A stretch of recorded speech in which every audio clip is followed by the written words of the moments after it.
Hello friends, NPS study centre में आपका स्वागत है।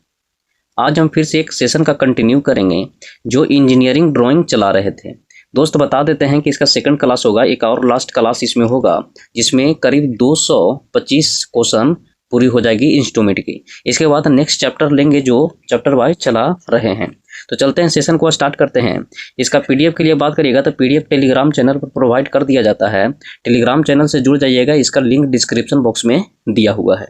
तो चलिए स्टार्ट करते हैं। पहला क्वेश्चन बोला गया 112 से हमको स्टार्ट करना है, क्योंकि पिछले क्लास में हम 111 तक क्वेश्चन करवा दिए थे। दोस्त पहला क्वेश्चन में बोला कि कंपास में लेड के स्थान पर किसका उपयोग किया जाता है। कंपास में लेड के स्थान पर किसका उपयोग किया जाता है। तो लेड के स्थान पर उपयोग किया जाता है, इंक पॉइंट का उपयोग किया जाता है। इंक पॉइंट का उपयोग किया जाता है। अगले प्रश्न देखिएगा। अगले प्रश्न में बोला गया है कि समांतर रेखाओं की संरचना निम्न में से किस उपकरण की सहायता से की जा सकती है। समांतर रेखाओं की जो रचना निम्न में से किस उपकरण की सहायता से की जा सकती है। तो मिनी ड्राफ्टर से भी की जा सकती है, सेट स्क्वायर युग्म से भी की जाती है और टी स्क्वायर की से भी की जाती है। तो इसका राइट आंसर हो जाएगा ऑप्शन नंबर डी।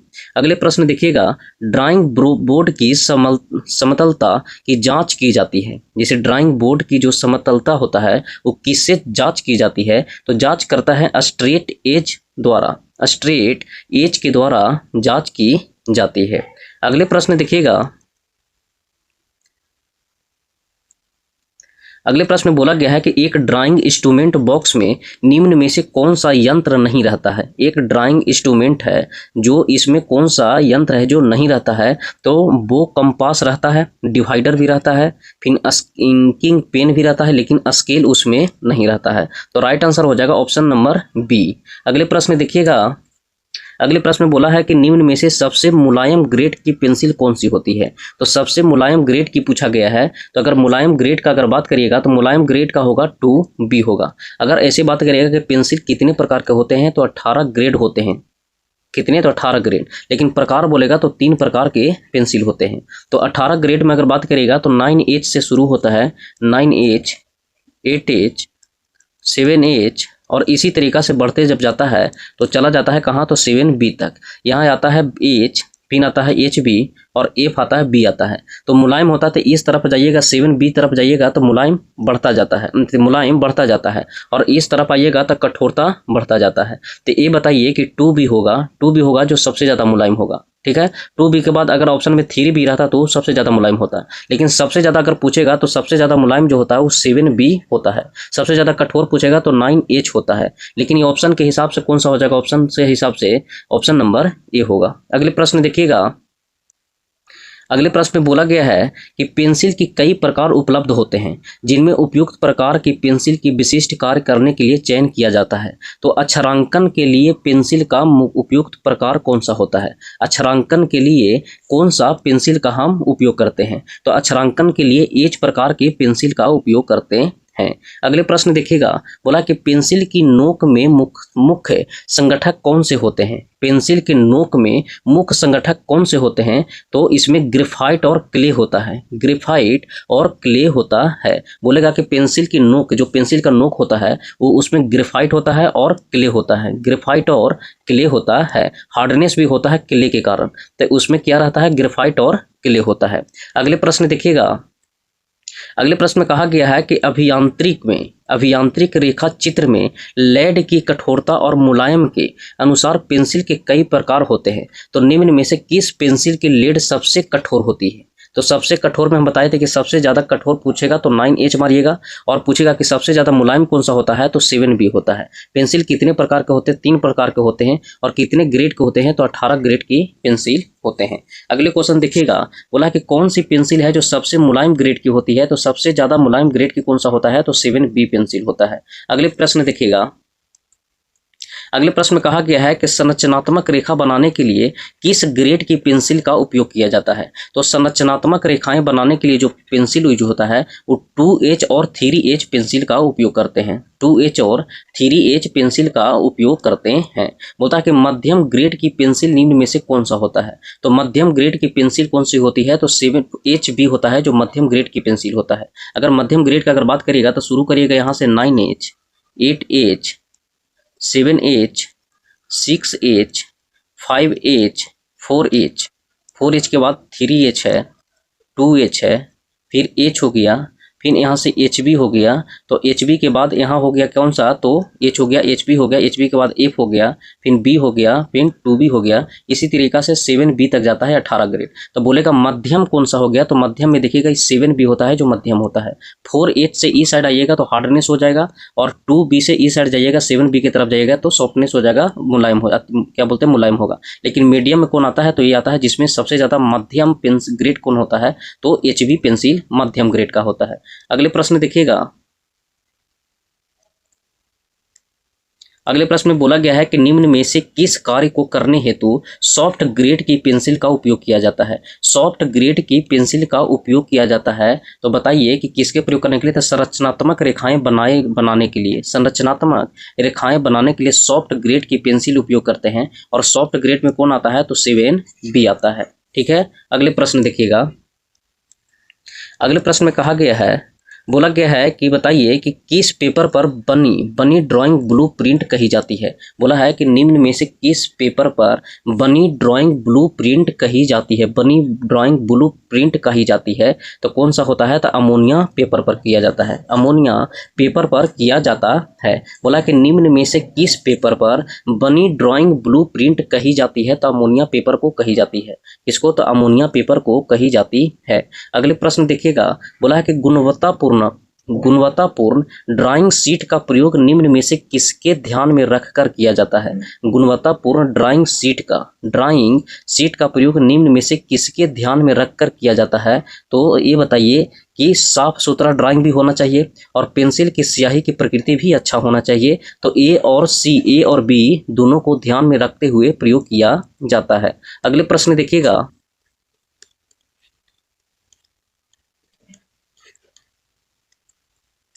अगले प्रश्न में कहा गया है कि टी स्क्वायर से अधिकतम किस प्रकार की रेखा खींची जा सकती है। टी स्क्वायर से अधिकतम किस प्रकार की रेखाएं खींची जा सकती है, तो टी स्क्वायर से क्षैतिज समांतर रेखाएं खींची जाती है। टी स्क्वायर से क्षैतिज समांतर रेखाएं खींची जाती है। अगर टी स्क्वायर की बात करिएगा तो टी स्क्वायर में ये हेड हो गया और ये ब्लेड हो गया, और हेड और ब्लेड के बीच कितना डिग्री का कोण बनता है, तो 90 डिग्री का कोण बनता है। तो ये बताइए कि ये क्या हो गया, तो हेड हो गया, और ये क्या हो गया, तो ब्लेड हो गया। तो पूछा क्या है कि टी स्क्वायर से अधिकतम किस प्रकार की रेखाएं खींची जा सकती है, तो क्षैतिज समांतर रेखाएं खींची जा सकती है, क्षैतिज समांतर रेखाएं खींची जा सकती है। अगले प्रश्न देखिएगा, अगले प्रश्न में कहा गया है, बोला गया है कि पेपर आकारों की अभियांत्रिक प्रणाली में A2 का आकार क्या है। A2 का आकार क्या है, तो हम बताते हैं कि पेपर का जो आकार होता है वो कितने प्रकार का होता है, तो A4 तक होता है, A0 होता है, A1 होता है, A2 होता है, A3 और A4 आकार हुआ।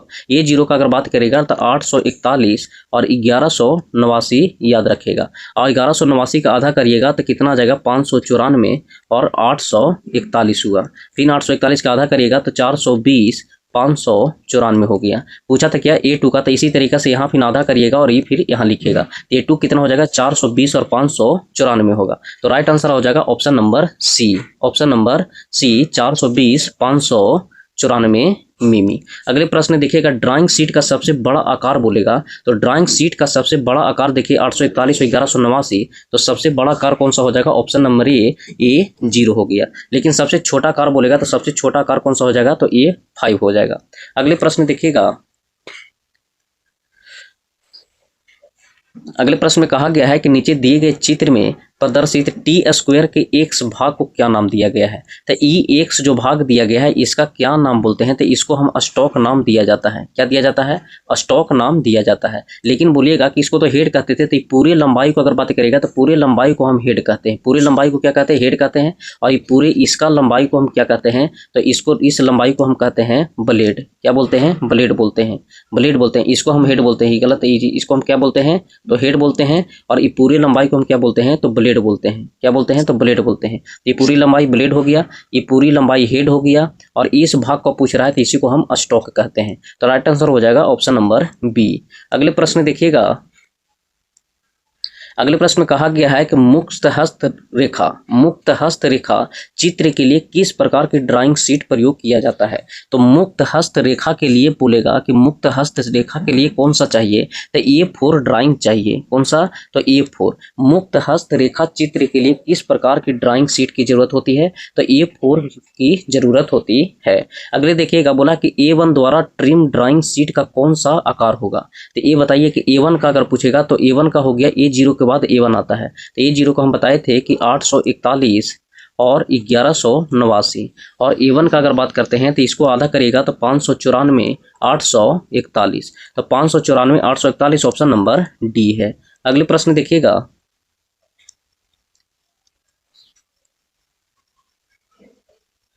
अगले प्रश्न में कहा गया है कि जब ड्राइंग शीट,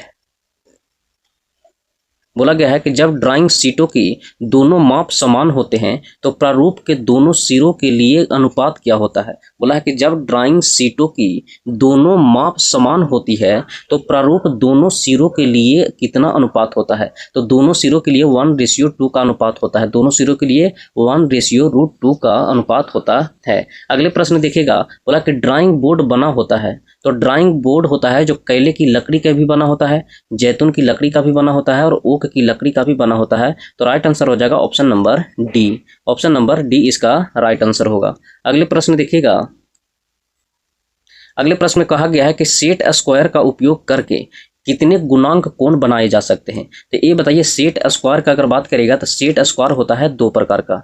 दो प्रकार में पहला होता है 45 डिग्री और 60 डिग्री। दूसरा होता है 30 डिग्री, 60 डिग्री और 90 डिग्री। 45 और 90, माफ करिएगा, 90 डिग्री हो गया। तो ये दो प्रकार का सेट स्क्वायर बनाता है। लेकिन इसे एक एक्स्ट्रा सवाल पूछा जाता है कि कितने की डिग्री के मल्टीपल में बनता है। तो 15 डिग्री के मल्टीपल में बनता है। तो राइट आंसर हो जाएगा ऑप्शन नंबर ए। अगले प्रश्न देखिएगा, अगले प्रश्न में दिया गया है कि डिवाइडर और प्रकार किस तरह की मापी औजार है। डिवाइडर एक डिवाइडर है और एक प्रकार किस तरह की मापी औजार है। तो ये अप्रत्यक्ष मापी औजार होता है। अप्रत्यक्ष मापी औजार होता है। बोला ड्राइंग बोर्ड का साइज जो साधारण कार्यों में प्रयुक्त किया जाता है। तो अगर साधारण कार्य का बात करेगा कि साधारण कार्य का प्रयोग करते हैं तो 1725 mm का साधारण कार्य में प्रयोग करते हैं। अब बोलेगा 1000 किसको हम बोलते हैं, तो D1 को हम 1000 बोलते हैं। ताकि पता है कि D0 का अगर बात करेगा तो D0 1500 1000 और 25 होता है। उसी तरीके से D1 का अगर बात करेगा तो 1000 1725 होता है। फिर इसी तरीके से D2 का बात करेगा तो 700 500 और 15 होता है। तो इस तरीके से याद रखिएगा। तो बोला है कि साधारण ड्राइंग बोर्ड साइज को साधारण कार्यों के लिए किसका उपयोग करते हैं, तो D1 का उपयोग करते हैं। साधारण कार्यों के लिए किसका प्रयोग करते हैं, तो D1 का प्रयोग करते हैं। तो राइट आंसर हो जाएगा ऑप्शन नंबर ए। अगले प्रश्न देखिएगा, अगले प्रश्न में बोला गया है कि टी स्क्वायर के दो भाग होते हैं। टी स्क्वायर के दो भाग होते हैं। तो बताइएगा, जैसे कि ये टी स्क्वायर हो गया, ये टी स्क्वायर के दो भाग होते हैं। तो टी स्क्वायर में हम बताए थे कि ए भाग जो होता है वो हेड होता है और ए भाग होता है जो ब्लेड होता है। तो ये बताइए कि एक तो ब्लेड हो गया और इसी भाग को हम क्या कहते हैं, तो स्टॉक भी कहते हैं। तो ऑप्शन नंबर बी होगा कि स्टॉक और ब्लेड कहते हैं। स्टॉक और ब्लेड है। अगले प्रश्न देखिएगा,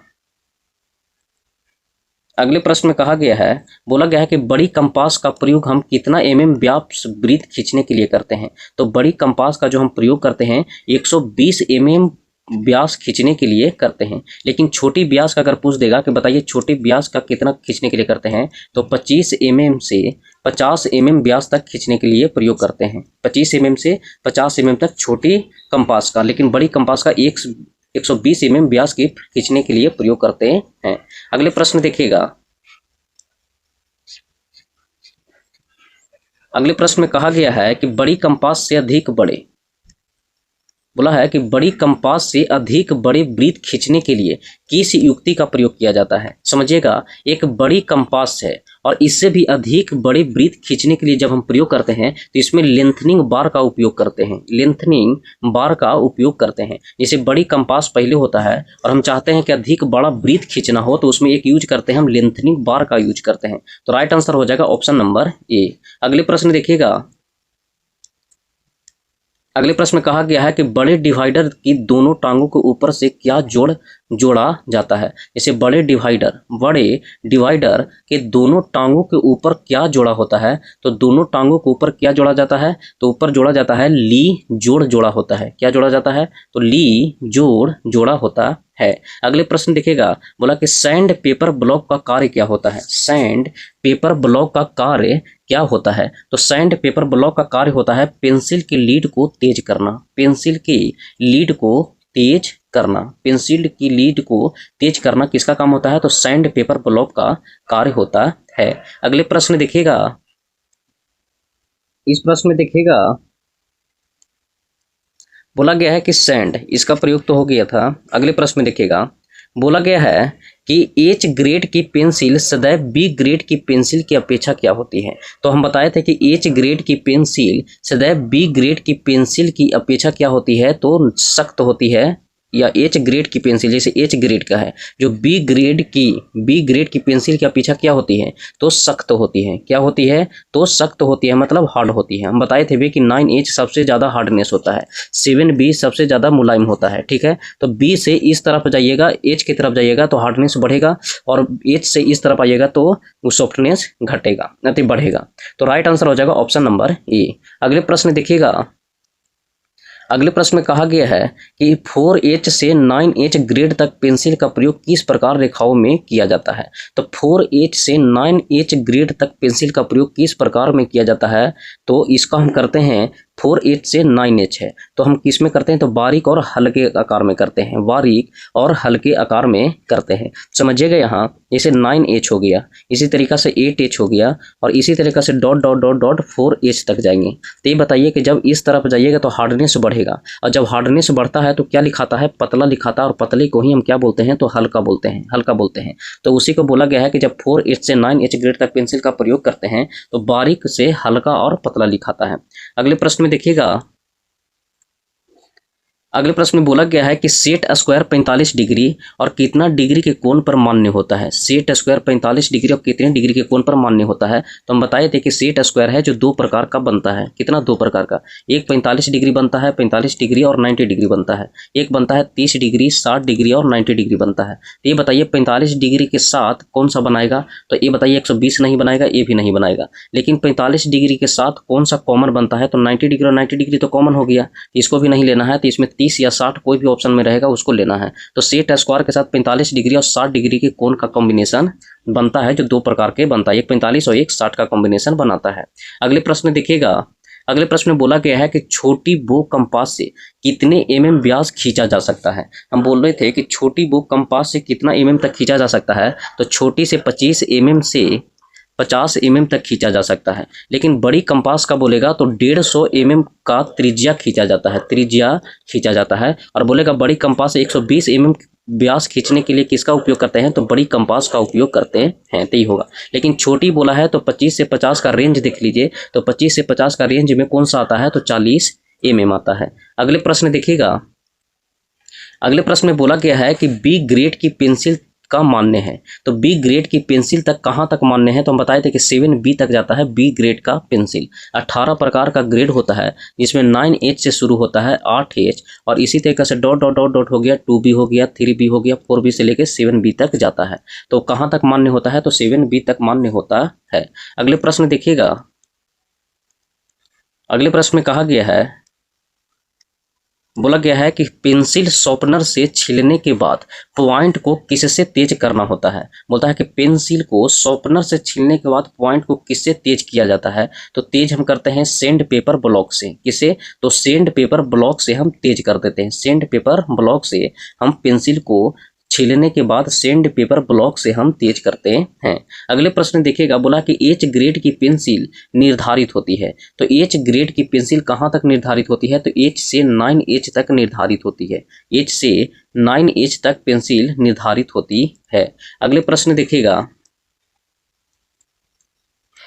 अगले प्रश्न में कहा गया है कि ड्राइंग बोर्ड के कई भाग होते हैं, तो बैटन का मेन उद्देश्य क्या होता है। बोला है ड्राइंग बोर्ड का कई भाग होते हैं, तो बैटन का मेन उद्देश्य क्या होता है। तो बैटन का मेन उद्देश्य पहला होता है कि बॉर्डर को मुड़ने से बचाता है, बॉर्डर को बोर्ड को मुड़ने से बचाता है। लेकिन सेकंड ऑप्शन बोलता है तो स्ट्रिप को सहारा देता ही नहीं होगा, स्ट्रिप को जोड़ता है नहीं, स्ट्रिप को पकड़ रखता है, तो जोड़ना भी सही होता है। लेकिन पहला होगा कि बॉर्डर को या बोर्ड को मुड़ने से बचाता है, तो ऑप्शन नंबर ए।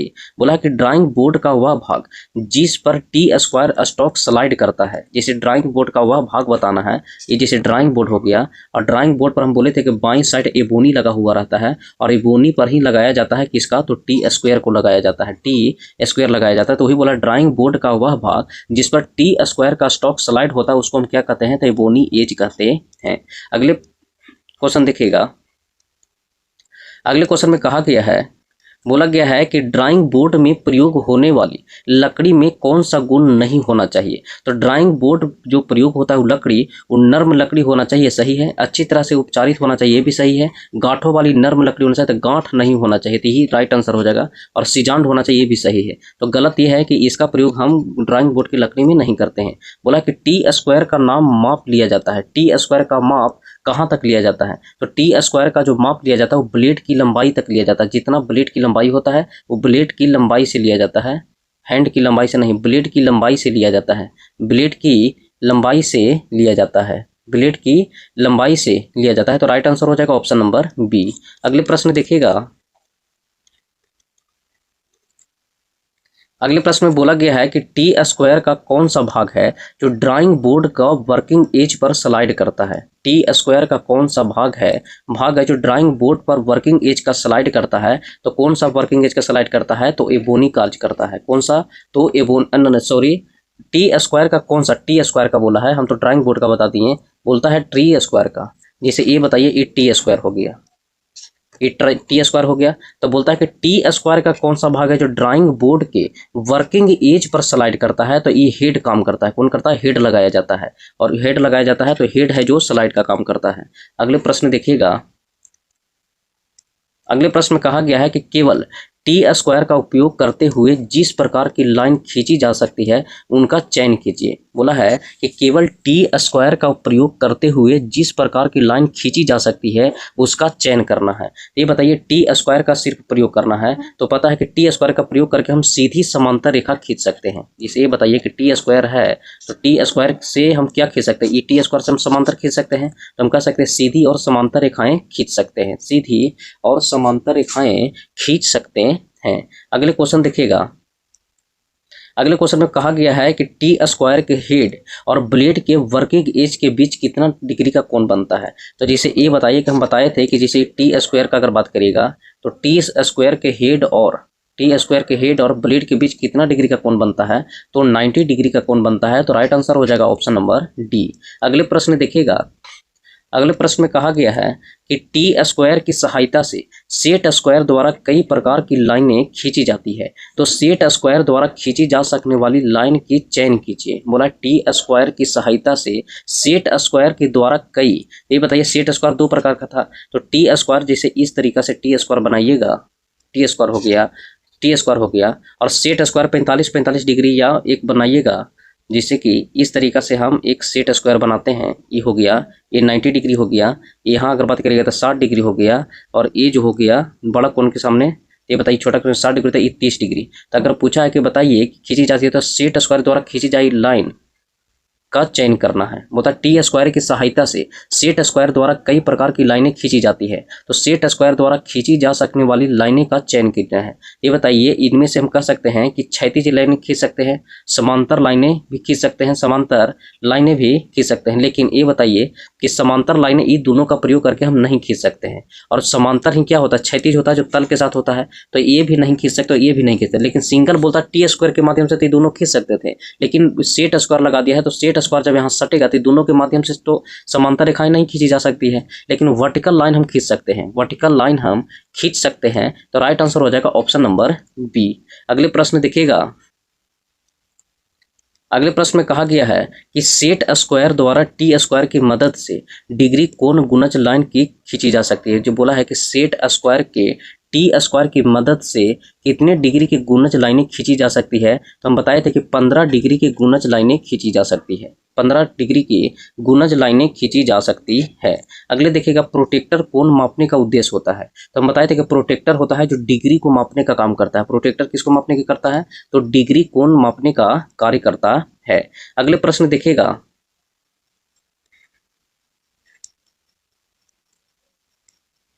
अगले प्रश्न में बोला गया है कि प्रोटेक्टर हो गया, बोला कि प्रोटेक्टर में से कौन सा कार्य किया जा सकता है? तो प्रोटेक्टर के माध्यम से हम बोले कि डिग्री कोण भी माप सकते हैं, कोण बना भी सकते हैं, और वृत्त को विभाजित करके सेक्टर भी बनाना करते हैं। वृत्त को विभाजित करके सेक्टर भी बना सकते हैं। तो उपयुक्त में से सभी हो जाएगा। अगले प्रश्न देखिएगा, अच्छा ऊपर छूट गया है, ऊपर भी हम बता देते हैं। ठीक हो गया, एक 59 नंबर छूटा है। 59 नंबर में देखिएगा, बोला है कि प्रोटेक्टर से कितनी शुद्धता के कोण मापे या बनाए जा सकते हैं? प्रोटेक्टर से कितनी डिग्री की शुद्धता या मापन कोण बनाया जा सकता है? तो 1 डिग्री की शुद्धता या मापन कोण बनाया जा सकता है। प्रोटेक्टर से कितनी शुद्धता से कोण मापे व बनाए जा सकते हैं? तो 1 डिग्री कोण मापे या बनाए जा सकते हैं। अगले क्वेश्चन देखिएगा, 60 हो गया। 61 देखिएगा, 61 में बोला गया है, कहा गया है कि प्रोटेक्टर बनाने के लिए किस पदार्थ का प्रयोग किया जाता है? तो प्रोटेक्टर बनाने के लिए लकड़ी का भी उपयोग करते हैं हम, और सेलुलोइड का भी प्रयोग करते हैं, सेलुलाइड का उपयोग करते हैं। तो ऑप्शन नंबर डी इसका राइट आंसर होगा। बोला कि इंजीनियरिंग ड्राइंग में पेंसिल का चयन किस आधार पर किया जाता है? तो इंजीनियरिंग ड्राइंग में पेंसिल की जो चयन होता है वो ग्रेड के अनुसार होता है। किसके? तो ग्रेड के अनुसार होता है। अगले क्वेश्चन देखिएगा, पेंसिल के ग्रेड हो गया। अगले क्वेश्चन देखिए, अगले क्वेश्चन में कहा गया है कि सबसे हार्ड ग्रेड पेंसिल कौन सी होती है? तो हम बताए थे कि सबसे हार्ड होता है कौन सा? तो 9H की पेंसिल होता है जो सबसे हार्डनेस होता है। अगला देखिएगा, इंजीनियरिंग ड्राइंग में किस प्रकार की स्केल अधिक प्रयोग में लाए जाते हैं? इंजीनियरिंग ड्राइंग में किस प्रकार की जो स्केल होता है जो अधिक प्रयोग में हम लाते हैं? तो पतले, फ्लैट और क्रॉस सेक्शन प्रयोग में ज़्यादा लाते हैं। पतले, फ्लैट और क्रॉस सेक्शन, पतले हो गया, फ्लैट हो गया, और क्रॉस सेक्शनल ज़्यादा प्रयोग में लाते हैं। बोला है कि अगले, तो इसका राइट आंसर हो जाएगा सी। अगले में देखिएगा, इंजीनियरिंग ड्राइंग में किस लंबाई के स्केल अधिक प्रयोग में लाए जाते हैं? बोलता है कि इंजीनियरिंग ड्राइंग में किस लंबाई का स्केल है जो अधिक प्रयोग में लाया जाता है?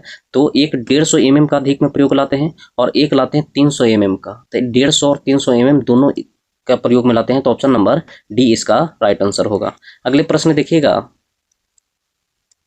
अगले प्रश्न में कहा गया है कि इंजीनियरिंग ड्राइंग में किस प्रकार की ड्राइंग शीट प्रयोग में लाई जाती है? तो इंजीनियरिंग ड्राइंग में किस प्रकार की ड्राइंग शीट प्रयोग में लाई जाती है? तो मिल मेड पेपर लेके आते हैं। किसको प्रयोग करते हैं हम ज़्यादा? तो मिल मेड पेपर में लाई जाती है। बोला है कि इंजीनियरिंग ड्राइंग में किस प्रकार की ड्राइंग शीट प्रयोग में लाई जाती है? तो मिल मेड पेपर का प्रयोग में हम लाते हैं। मिल मेड पेपर का प्रयोग में हम लाते हैं। दोस्त बता देते हैं कि इसमें अगर हम पेपर का बात करते हैं तो इसमें हम आपको 56 क्वेश्चन के अप्रॉक्स हम करवाए, 55 क्वेश्चन के अप्रॉक्स हम क्वेश्चन करवाए हैं। ठीक है, आपको पता है कि मेरे चैनल पर जो भी LP CBT 2 के बारे में, LP CBT 2 का अगर बात करिएगा तो LP CBT 2 में हम अगर बात करिएगा तो एक सेशन जोड़े हैं इसमें न्यूमेरिकल का, जो अलग से लेके आए हैं। तो न्यूमेरिकल में हम छाट के क्वेश्चन दे रहे हैं जो LP CBT 1 में पूछे गए हैं और LP CBT 2 में पूछे गए हैं, और साथ में जो JEE का क्वेश्चन बना है और JEE के साथ साथ ग्रुप डी में भी अच्छा क्वेश्चन न्यूमेरिकल बना, उसको भी हम लाने का चैप्टर वाइज प्रयास कर रहे हैं। इसलिए न्यूमेरिकल को हम एक अलग सेशन ही ऐड कर दिए हैं। ठीक है, फिर इंजीनियरिंग ड्राइंग चल रहा है, और इंजीनियरिंग ड्राइंग जब खत्म होगा तो इसी की जगह पर आ जाएगा बेसिक साइंस। उसको भी हम चैप्टर वाइज आपको ऑब्जेक्टिव एनालिसिस करवा देंगे। तो अगर आपको वीडियो ये पसंद आ रहा है तो लाइक, सब्सक्राइब और कमेंट में जरूर राय अपना व्यक्त करिएगा। और साथ में न्यूमेरिकल का जो फर्स्ट आज वीडियो था वो थोड़ा पेपर कट गया है, तो उसका आज मैनेज करिएगा, कल से इसका हम ठीक कर देंगे। तो चलिए वीडियो यहीं तक रहने देते हैं। अगर वीडियो पसंद आया है तो लाइक, सब्सक्राइब और कमेंट में जरूर अपना राय दीजिएगा। ये सेशन को देखने के लिए धन्यवाद।